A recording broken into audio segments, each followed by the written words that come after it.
Imaginad la escena. Os arrastráis por el barro helado de la Galia central. La oscuridad es absoluta. Sois un mensajero intentando escabulliros de la fortaleza para pedir auxilio. El pasto delante parece perfectamente llano, un camino seguro hacia la libertad. Tomáis aire. Os lanzáis a la carrera y afirmáis vuestro pie. De repente, la tierra os traiciona. No hay aviso. Vuestra pierna se hunde en un foso oculto y un crujido espantoso resuena en la noche. No os habéis torcido un tobillo.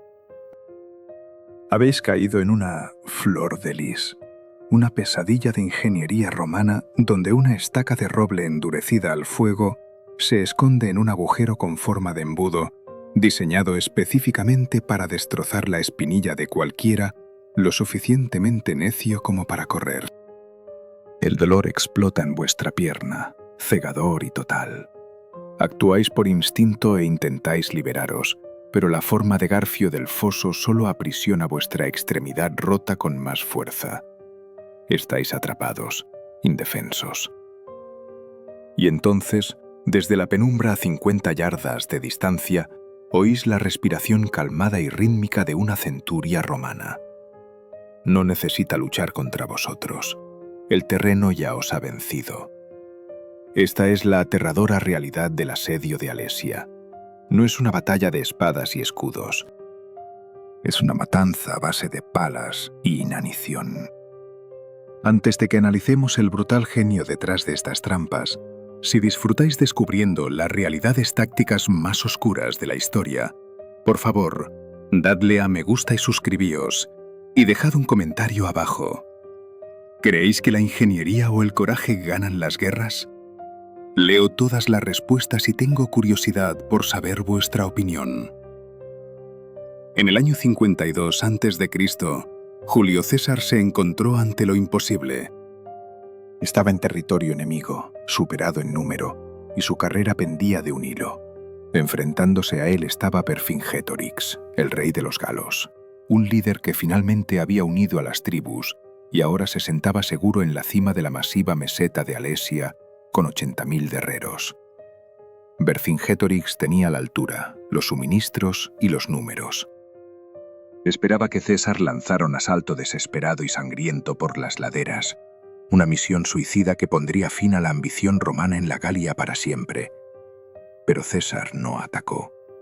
Miró la fortaleza montañosa y decidió reescribir las leyes de la guerra. Ordenó a sus 50.000 legionarios que dejaran de marchar y empezaran a cavar. Si no podía vencer a Vercingétorix en una lucha justa, simplemente borraría el campo de batalla.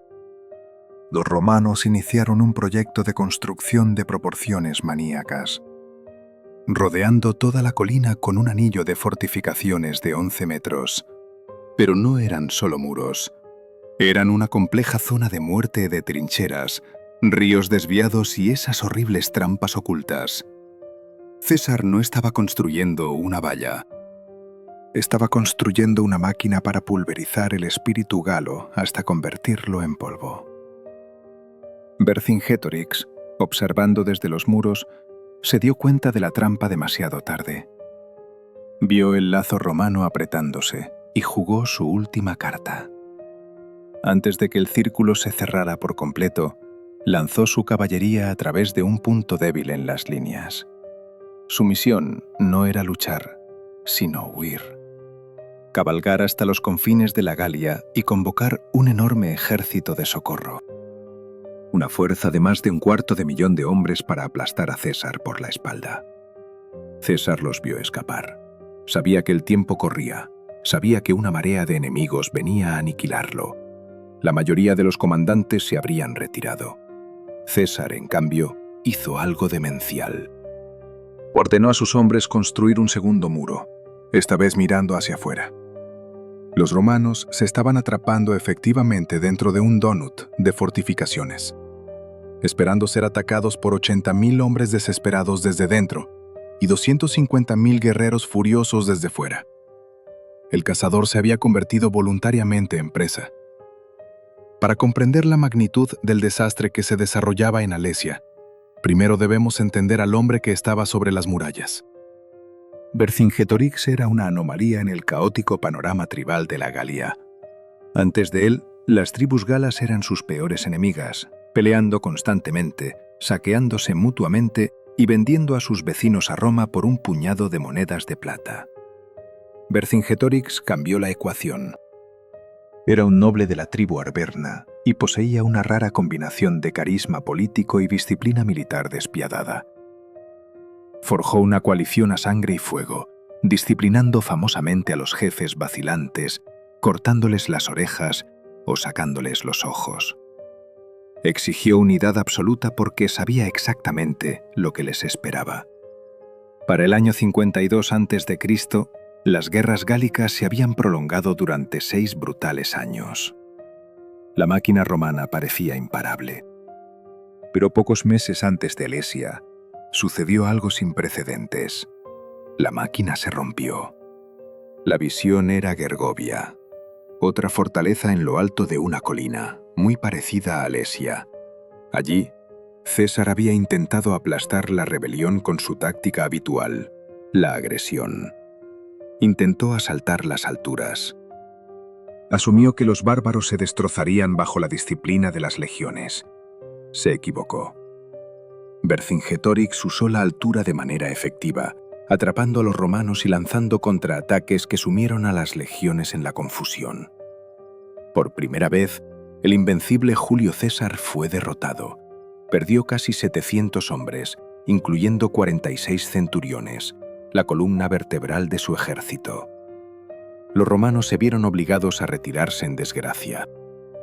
Esta victoria envió una onda de choque a través del mundo antiguo. Demostró que César era humano. Demostró que Roma podía sangrar. Y lo más peligroso, convenció a Vercingetorix de que había encontrado la fórmula para derrotar al imperio. Rechazar la batalla abierta, retirarse a una colina fortificada, cortar las líneas de suministro romanas y dejar que las legiones se estrellaran contra los muros. Este éxito en Gergovia se convirtió en el arquitecto de la perdición de Vercingetorix en Alesia. Cuando las legiones romanas comenzaron a perseguirlo nuevamente ese verano, el rey galo no huyó a los bosques profundos, ni dispersó a su ejército para llevar a cabo una guerra de guerrillas. Miró el mapa y vio Alesia. Era Gergovia otra vez, pero mejor. La meseta era más grande, los muros más altos y el suministro de agua abundante. Creía que estaba tendiendo la misma trampa que había funcionado antes. Atraería a César, dejaría que los romanos se agotaran en asaltos inútiles y luego los aplastaría. Vercingetorix marchó con sus 80.000 guerreros a la meseta Mandubia con la cabeza alta. Trajo a la población local, almacenó los graneros, se preparó para una gloriosa batalla defensiva. Miró hacia el valle y esperó a que César cometiera el mismo error que él había cometido en Gergovia, pero no tuvo en cuenta la adaptabilidad de su enemigo. César era un hombre que aprendía de sus cicatrices. La humillación en Gergovia había quemado cualquier arrogancia que el general romano pudiera haber tenido respecto a los asaltos de asedio. César miró a Alesia e inmediatamente reconoció que asaltar los muros sería una masacre para sus hombres. Probablemente vio los fantasmas de sus centuriones muertos de Gergovia, advirtiéndole contra un ataque directo. Así que cuando Vercingetorix miró desde los muros ese primer día, esperando ver escalas y arietes, vio algo infinitamente más aterrador. Vio topógrafos. Vio ingenieros clavando estacas en el suelo para medir distancias. Vio a las legiones trazando el perímetro de un muro propio. César había cambiado el juego. No iba a luchar contra Vercingetorix, iba a ignorarlo. El impacto psicológico en las fuerzas galas no puede ser subestimado. Eran guerreros criados en una cultura de valentía individual y combate singular. Querían cargar, chocar espadas, gritar sus gritos de guerra. En cambio, se vieron obligados a ver a los romanos cavar zanjas. Día tras día, la línea romana se apretaba como una serpiente constrictora. No hubo cargas gloriosas que repeler. No hubo enemigos que matar. Solo hubo el sonido de 50.000 palas moviendo tierra, construyendo una prisión que los mataría de hambre. Vercingetorix se dio cuenta de su error demasiado tarde.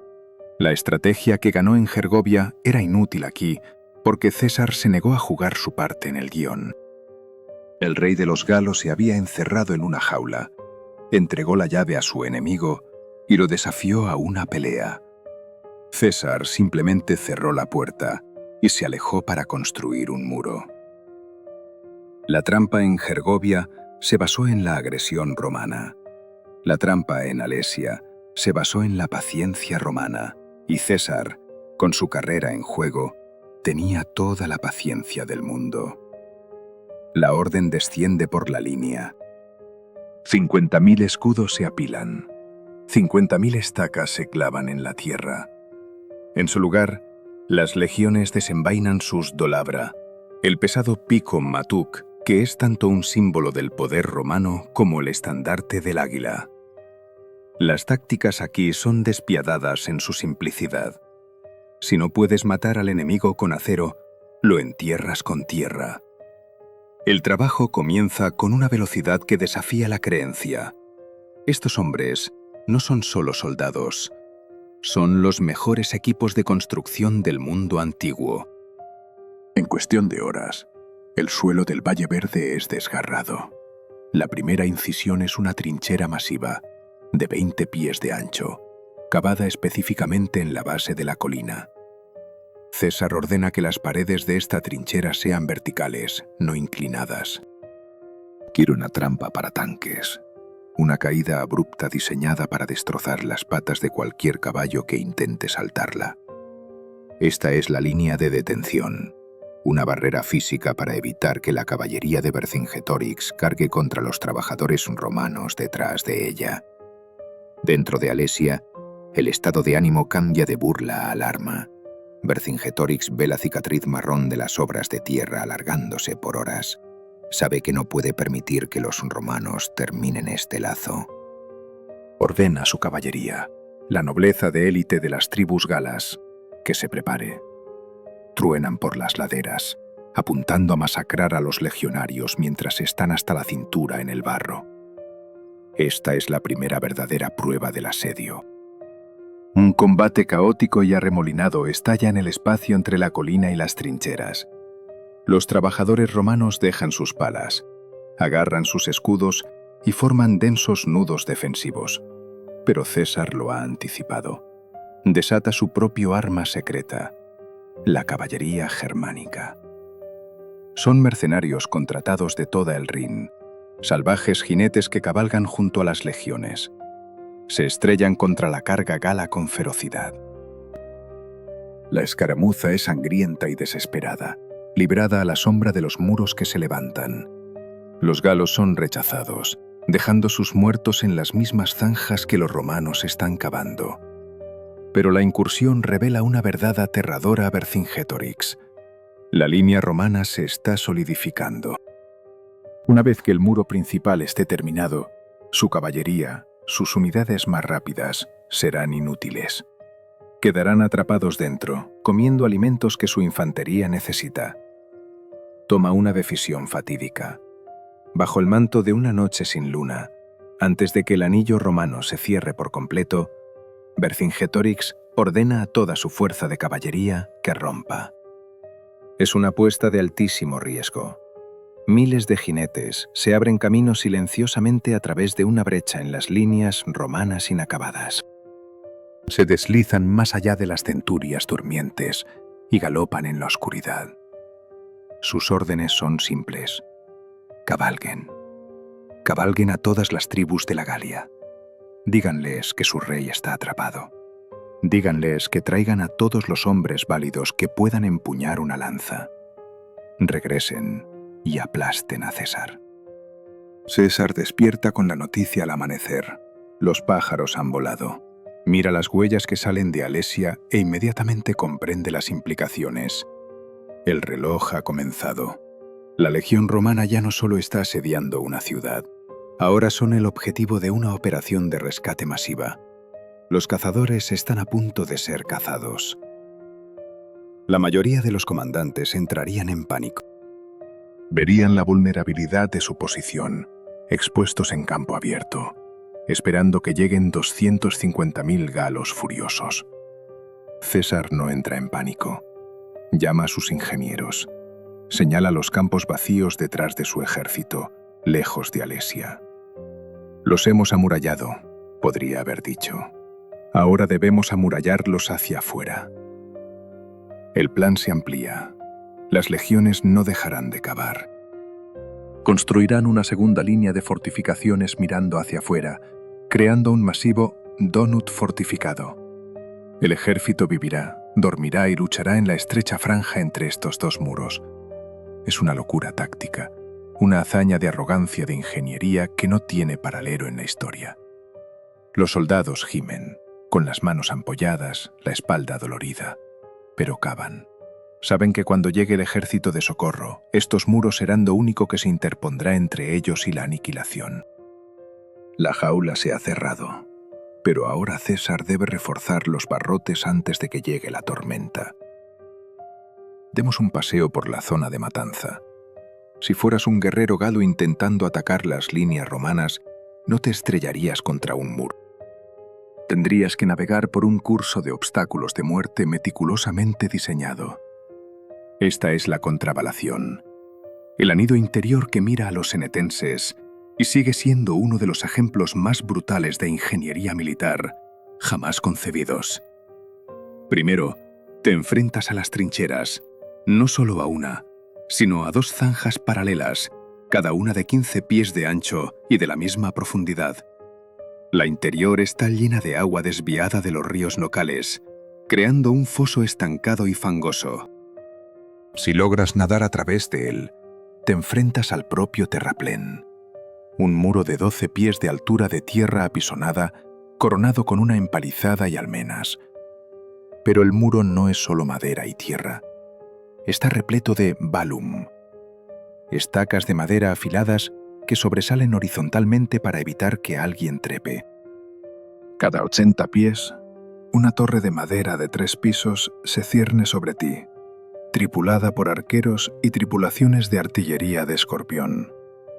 Pero la verdadera genialidad y crueldad del diseño de César reside en lo que se encuentra delante de las trincheras. César sabía que estaba superado en número.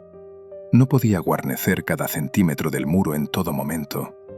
Por lo tanto, construyó defensas automáticas.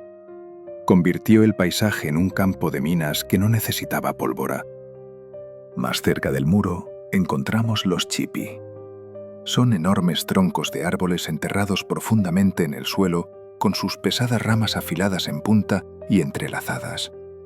Parecen las astas de un ciervo gigante. Están diseñados para mantenerte en tu lugar, para enredar tu formación para que los arqueros romanos en el muro puedan abatirte a su antojo. Si sobrevives a los Hipi, entras en el campo de las Lilia, que encontramos antes. 8 filas de estos fosos, en forma de embudo, dispuestos en un patrón de tablero de ajedrez. Pero hay más. Enterrados en la hierba delante de las Lilia están los stimuli. Estos son los más insidiosos de todos. Son simples bloques de madera con ganchos de hierro incrustados en ellos, enterrados completamente bajo tierra, con solo el gancho sobresaliendo ligeramente sobre la tierra. Piensa en ellos como antiguas minas terrestres. No puedes verlos. Pisas uno y el gancho se clava en la suela de tu pie. Cuando instintivamente levantas la pierna, la púa desgarra nervios y músculos. Un guerrero lisiado por un estímulo no está muerto. Está gritando, retorciéndose en el suelo, convirtiéndose en un obstáculo para los hombres que le siguen y en un lastre para la moral de toda su unidad. Los hombres de César plantaron miles de ellos. Crearon una tierra de nadie de aproximadamente 400 yardas de ancho. Esto no fue una lucha justa. Fue una picadora de carne. Los romanos llamaban a estas trampas con nombres inocentes. Lilia, porque parecían flores. Cipi, que significa marcadores de tumbas, Era un humor oscuro de soldado.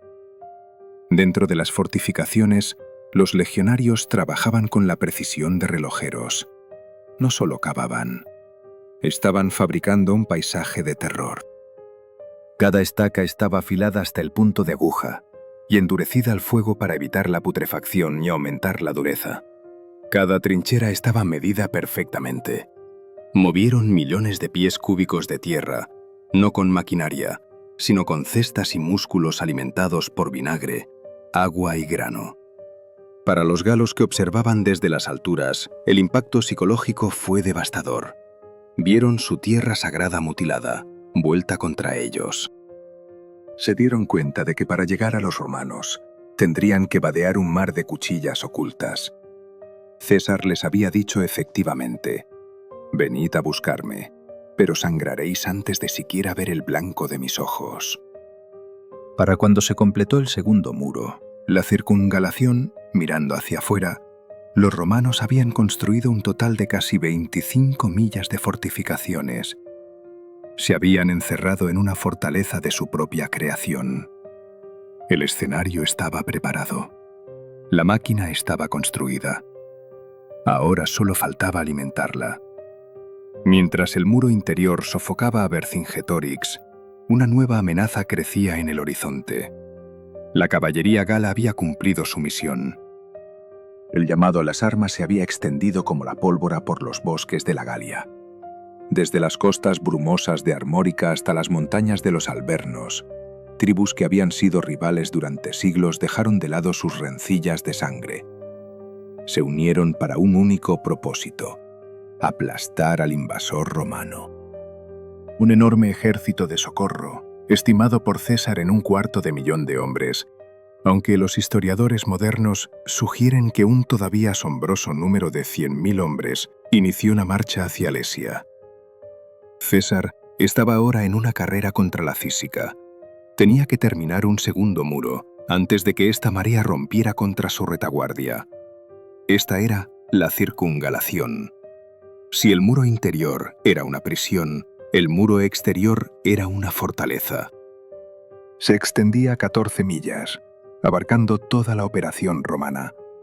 Los legionarios ahora vivían en una delgada franja de tierra entre dos perímetros hostiles. Imaginad un largo pasillo fortificado que rodea una montaña. Dentro de este pasillo vivían 50.000 hombres, miles de caballos y todos sus suministros. Eran los sitiadores, pero también eran los sitiados. La tensión psicológica de esta posición era única. Normalmente, un ejército asediador se sienta cómodamente en el campo, saqueando granjas y durmiendo de forma segura. Aquí los romanos estaban atrapados. Tenían que buscar comida y agua en un territorio en contracción. Cada partida de forrajeo enviada era una apuesta. Si se desviaban demasiado, serían eliminados por los exploradores galos. Si se quedaban demasiado cerca, morirían de hambre. César ordenó que la misma mortífera joyería se instalara en el muro exterior. Las trincheras, los cipi, los stimuli. Efectivamente creó una guerra en dos frentes, donde los frentes estaban uno frente al otro. Un soldado romano parado en el terraplén podía mirar por encima de su hombro izquierdo y ver las tropas hambrientas de Vercingetorix, y mirar por encima de su hombro derecho para ver la nube de polvo del ejército de socorro que se acercaba. Vercingetorix, desde su alto puesto, podía ver el segundo muro levantándose. Debió ser una vista agridulce. Por un lado, confirmó que la ayuda venía.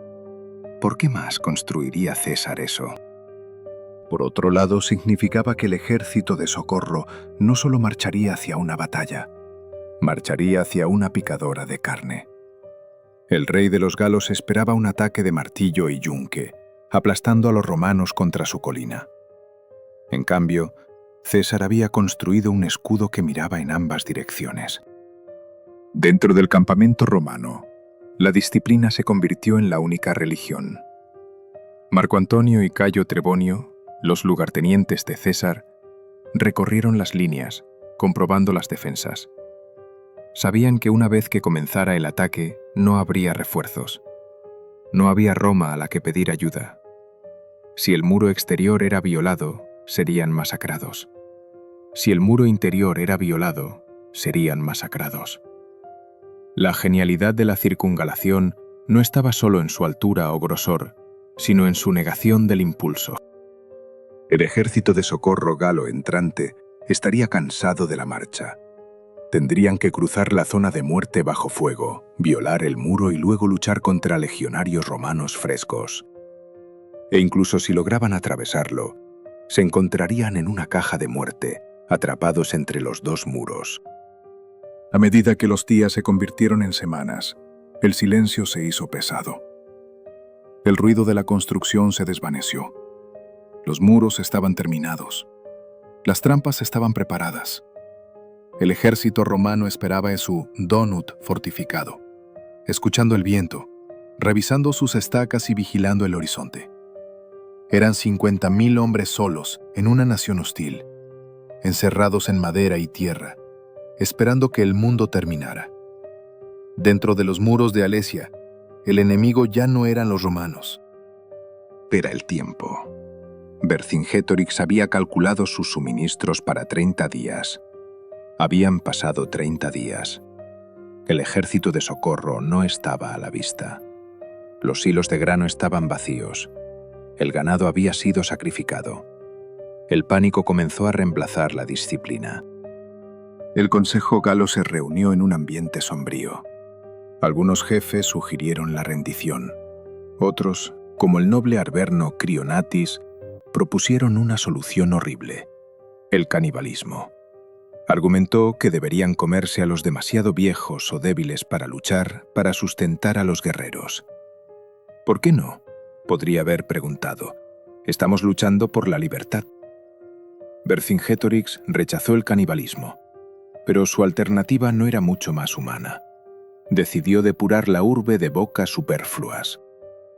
Esto incluía a los ancianos, los enfermos, las mujeres y los niños. Lo más desolador era que no se trataba de extraños. Eran los Mandubai, la tribu local que había poseído esta comarca, quienes habían abierto sus puertas a berenéticos y acogido su legión. Ahora, como pago a su hospitalidad, eran expulsados de sus propios hogares. Las puertas de Alesia se abrieron con un crujido. Miles de civiles Mandubai salieron en tropel, portando sus escasas pertenencias, descendiendo la ladera hacia las filas romanas. Lloraban, pero había un destello de esperanza.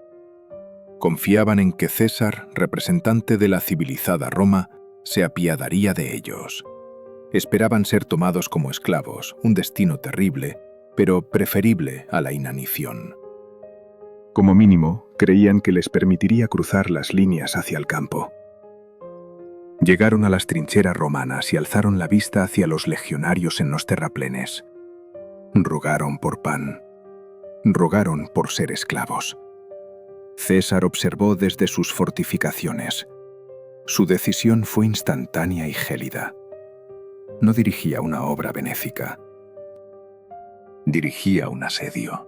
Cada boca que alimentara supondría un día de raciones menos para sus soldados. Si les permitía el paso, perdería la palanca psicológica sobre Vercingetorix. Quería que el caudillo de los espectros viera sufrir a su propio pueblo. César ordenó que las puertas permanecieran cerradas. Los Mandubai regresaron a Alesia, gritando a Vercingetorix que les permitiera volver. Pero el rey de los galos, preparándose para la batalla inminente, se negó a abrir las puertas. No podía permitirse alimentarlos. Y así, los Mandubai quedaron atrapados en tierra de nadie entre ambos ejércitos. Las tácticas de inanición empleadas aquí alcanzaron un nivel de crueldad difícil de asimilar, incluso 2000 años después. Durante días, los civiles vagaron por los campos de exterminio. Comieron hierba. Roerion cuero y corteza. Las esposas alzaban a sus lactantes faméricos contra los muros, suplicando a sus maridos dentro de la ciudad y a los romanos fuera. Ambos bandos observaban. Los legionarios romanos, hombres endurecidos que lo habían visto todo, debían montar guardia y escuchar la muerte lenta y agónica de miles de inocentes a escasos metros. Los espectros en los muros debían ver morir a sus familias en el barro. Fue una tortura psicológica diseñada para quebrar la voluntad de los defensores, pero también endureció los corazones de los romanos. Para cuando llegó el ejército de socorro, los lamentos procedentes de la zanja en su mayor parte habían cesado. Los mandubai habían desaparecido, reducidos a cadáveres que cubrían el laberinto de trampas de César.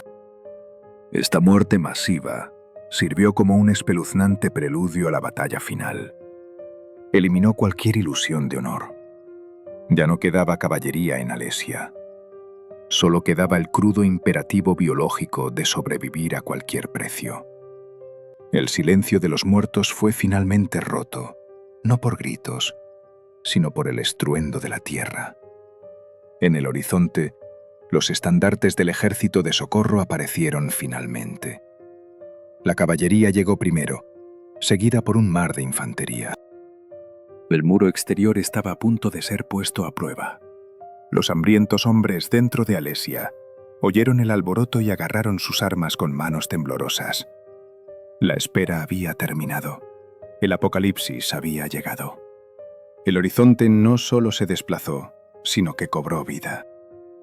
El ejército de socorro, comandado por Commos y el primo de Vercingus, se derramó en la llanura como una luz. César estimó sus efectivos en 250.000 infantes y 8.000 jinetes. Incluso si los historiadores modernos reducen esas cifras, los legionarios romanos se enfrentaban a una fuerza 4 veces mayor. La tierra vibraba físicamente. Los gritos de los guerreros, el batir de los escudos y el tañido de las carnix, las aterradoras trompetas de guerra celtas, crearon un muro de sonido que ahogó las órdenes. Este fue el momento decisivo de la batalla de Alesia. La trampa se activó por completo. Vercetix, observando desde la ciudadela, vio la señal de fuego. Ordenó a sus tropas hambrientas que abrieran las puertas. No marcharon. Salieron a borbotones portando escalas, obstáculos para cubrir las trincheras y una furia desesperada alimentada por la hambruna. Para el soldado romano, la pesadilla se había hecho realidad. Un legionario en el muro disparaba su pilum al ejército de socorro que cargaba, giraba 180 grados y desenvainaba su gladius para arremeter contra los hombres de Vercetrix que ascendían desde el interior. La estrecha franja de tierra entre ambos muros se convirtió en una olla a presión. El primer asalto fue una prueba de ingeniería. El ejército de socorro galo cargó ciegamente en la zona de exterminio que describimos anteriormente. Los resultados fueron espantosos. Los caballos se empalaron en las estacas ocultas. Olas de guerreros cayeron en las liliáceas. Sus piernas se rompieron como ramitas secas, solo para ser pisoteados por las olas de hombres detrás de ellos. Los escorpiones romanos, gigantescas ballestas de francotirador, perforaron las densas filas galas, pero los espectros tenían números. Arrojaron haces de leña a las trincheras para crear puentes, lanzaron tierra sobre las estacas ocultas. Estaban pavimentando un camino con su propio equipo y sus propios muertos. César se encontraba en un punto de observación elevado, posiblemente el hombre más ocupado del mundo antiguo. No luchaba, dirigía. Vigilaba banderas, escuchaba trompetas y desplazaba sus cohortes como piezas de ajedrez. Dondequiera que la línea flaqueaba, enviaba refuerzos.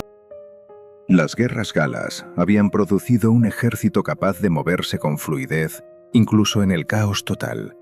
La noche no trajo alivio. Bajo el manto de la oscuridad, el ejército de socorro lanzó una segunda oleada masiva. Trajeron garfios y máquinas de asedio.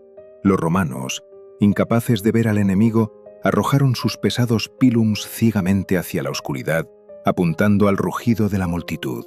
Los gritos de los hombres atravesados por las pesadas jabalinas resonaron en el valle. Dentro del Donut, la presión alcanzaba un punto de quiebre. Los hombres de Bersing destrozaban el muro interior, llenando el foso con arcilla y escombros. La contienda se convirtió en una brutal lucha de resistencia. Los romanos luchaban por sus vidas, sabiendo que no había a dónde huir. Los espectros luchaban por su existencia, sabiendo que esta era su última oportunidad de romper el yugo romano. Para la mañana del segundo día, los ataques fueron repelidos, pero el coste fue alto. Las líneas romanas resistieron, pero estaban delgadas. Decenas de miles de cuerpos galos cubrían las trampas, inutilizando los estímulos y las liliáceas. Estaban ahora enterrados bajo una alfombra de cadáveres. La ventaja de ingeniería se había perdido. Los comandantes galos se dieron cuenta de que la fuerza bruta contra los muros estaba fallando. Se detuvieron, exploraron, y entonces lo encontraron. Al norte había un claro.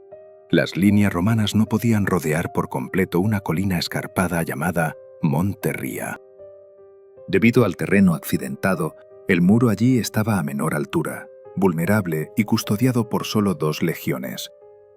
Los espectros no enviaron solo una partida de incursión. Enviaron 60.000 de sus mejores hombres, los pesos pesados del ejército de socorro, para machacar esta única grieta en la armadura. Se movieron de noche, escondiéndose detrás de la colina, esperando el mediodía para desatar el golpe mortal. El océano de acero estaba a punto de canalizarse en un solo arroyo devastador. Al mediodía, el sol golpeaba el monte Ría. De repente la ladera estalló. 60.000 guerreros galos, liderados por Vercingetorix, cargaron ladera abajo, destrozando a las 2 legiones romanas que defendían el punto débil. En el mismo instante, Vercingetorix vio el movimiento y ordenó un asalto masivo desde el interior contra la misma sección del muro. Los defensores romanos quedaron atrapados en una prensa. Las fortificaciones del monte Ría estaban incompletas, situadas en terreno desfavorable. Los galos demolieron los terraplenes, llenaron las trincheras y comenzaron a abrumar a los legionarios por puro peso numérico. Laenus, el lugarteniente más de confianza de César que mantenía la línea, envió un desesperado mensajero a su comandante. «La línea se está rompiendo. No podemos resistir». Este fue el punto crítico. Si el monte Ría caía, el ejército romano se dividiría en 2 y sería masacrado. César envió oleada tras oleada de refuerzos, primero bajo Brutus, luego bajo Gas Fabius. Fueron engullidos por el caos. La moral romana comenzó a resquebrajarse. Los soldados miraban por encima de sus hombros, viendo el océano de enemigos, y empezaron a vacilar. Fue entonces cuando Julio César jugó su última carta. No envió a otro general, fue él mismo. Agarró las últimas cohortes de reserva, hombres cansados, heridos y asustados. Pidió a su guardia personal y a su escuadrón de caballería germana. Y entonces hizo algo puramente teatral, pero psicológicamente brillante. Se puso su pudaum, la púrpura capa de general que lo marcaba como comandante en jefe. En el polvo y la gris confusión de la batalla, esa mancha de rojo brillante era un faro. César cabalgó directamente hacia el fragor de la lucha. El efecto fue eléctrico. Los legionarios romanos, exhaustos y al borde del colapso, vieron a su general luchar a su lado. Vieron al hombre que les pagaba el sueldo, que sabía sus nombres, arriesgando su vida en el barro. La vergüenza de retirarse mientras César avanzaba era demasiado grande. La limia se irguió. Los pilums fueron arrojados a un lado. Las espadas se desenvainaron para la carnicería cuerpo a cuerpo. Pero la valentía por sí sola no podía detener a 60.000 hombres. Los galos estaban ganando. Empujaban a los romanos paso a paso, ensangrentados. Lo que ni los galos ni los romanos vieron fue el fantasma en la máquina. Mientras César distraía el frente enemigo con su carga suicida, su caballería germana había rodeado silenciosamente por detrás de la colina. Justo cuando la victoria gala parecía inevitable, un rugido atronador brotó de detrás de ellos. Los jinetes germanos se estrellaron contra la retaguardia del ejército de socorro galo. El pánico es contagioso. En la guerra antigua, un ejército es una bestia que mira al frente. Cuando es atacado por detrás, la bestia muere. Los espectros en la retaguardia gritaron y rompieron filas. El pánico se propagó como una ola. Los guerreros que atacaban a César de repente sintieron la presión desde atrás. El impulso cambió en un abrir y cerrar de ojos. Los romanos, energizados por la presencia de César y la vista del enemigo vacilando, se lanzaron hacia adelante. La doble trampa se había invertido. Los sitiadores eran ahora los rodeados. La masacre que siguió fue mecánica y absoluta. El ejército de socorro no se retiró, se disolvió. Cegados por la caballería, pisoteados por sus propios camaradas, huyeron hacia los bosques. Dentro de Alicia, Venetóric observó el desastre desarrollarse. Vio la capa escarlata. Vio el enorme ejército de su primo, su última esperanza, hacerse añicos como cristal contra el muro de escudos romano. Vio a la caballería germana cazando a los supervivientes. El ruido de la batalla se desvaneció lentamente, reemplazado por los gemidos de los moribundos y los vítores de las legiones. El sol se puso en un campo ahogado por los cadáveres. César se erigió en los terraplenes del monte Ría, su capa roja manchada de polvo, mirando las espaldas que huían de los espectros. Había apostado todo, su vida, su ejército, su legado, en una sola carga, y había ganado. El ejército de socorro había desaparecido, pero Cingatrix estaba solo. El sol salió en un mundo cambiado. La llanura fuera de Alesia, antaño repleta de 250.000 guerreros, estaba vacía. El ejército de socorro se había desvanecido en los bosques, su espíritu roto, dejando solo cadáveres y aves carroñeras. Dentro de la fortaleza, el silencio era absoluto. No había comida. No había esperanza. La apuesta había fracasado. Vercin convocó a su consejo por última vez. Según los propios comentarios de César, el rey galo habló con una nobleza trágica. Dijo a sus jefes que no había luchado por su propio beneficio privado, sino por la libertad de la Galia. Reconoció que debían ceder ante la fortuna.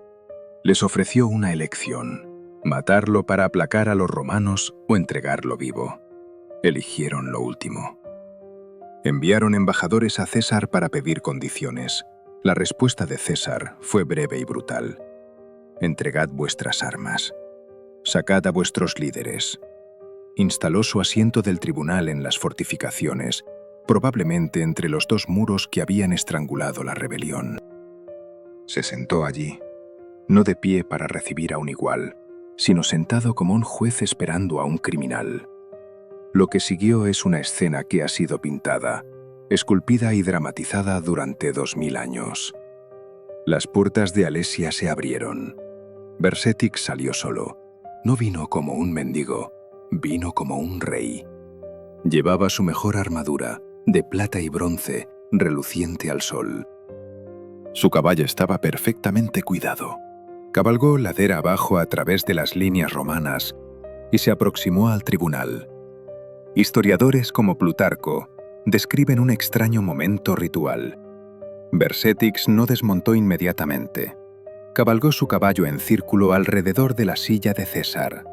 Fue una última exhibición de equitación, un recordatorio silencioso de la cultura gala que estaba a punto de extinguirse. Luego desmontó, se desabrochó la espada, se quitó su ornamentada armadura. Pieza a pieza, la rendición pasó de ser una negociación política a un despojo físico de poder. Lanzó sus armas y armadura al suelo a los pies de César y luego se sentó en la tierra, en silencio e inmóvil. Este fue el momento de la máxima humillación. En muchas culturas antiguas, un general derrotado podía esperar la muerte o quizás un abrazo respetuoso de un adversario digno. César no ofreció ni lo uno ni lo otro. No habló con Vercingetorix, no le ofreció la mano. Simplemente hizo una señal a sus guardias. El rey de los espectros fue apresado.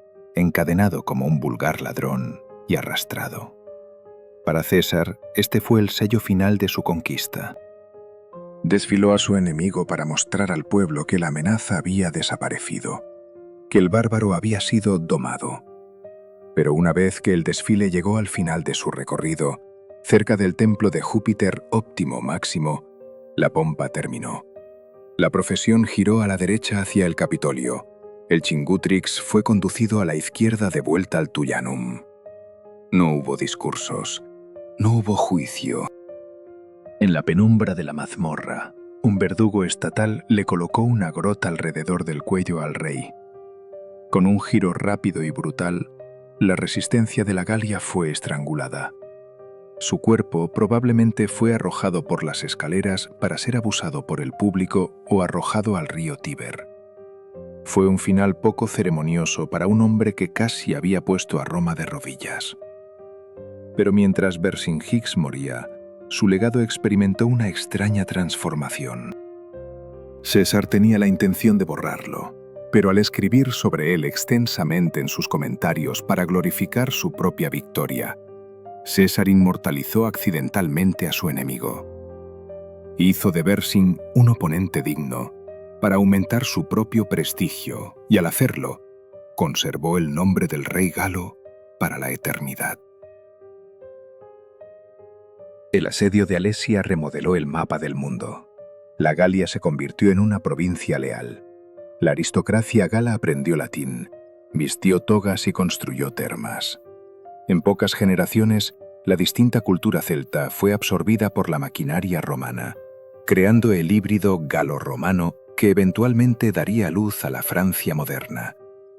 Hoy, si visitas el sitio de Aleia, verás una enorme estatua de Vercingetorix, erigida por Napoleón III en el siglo XIX.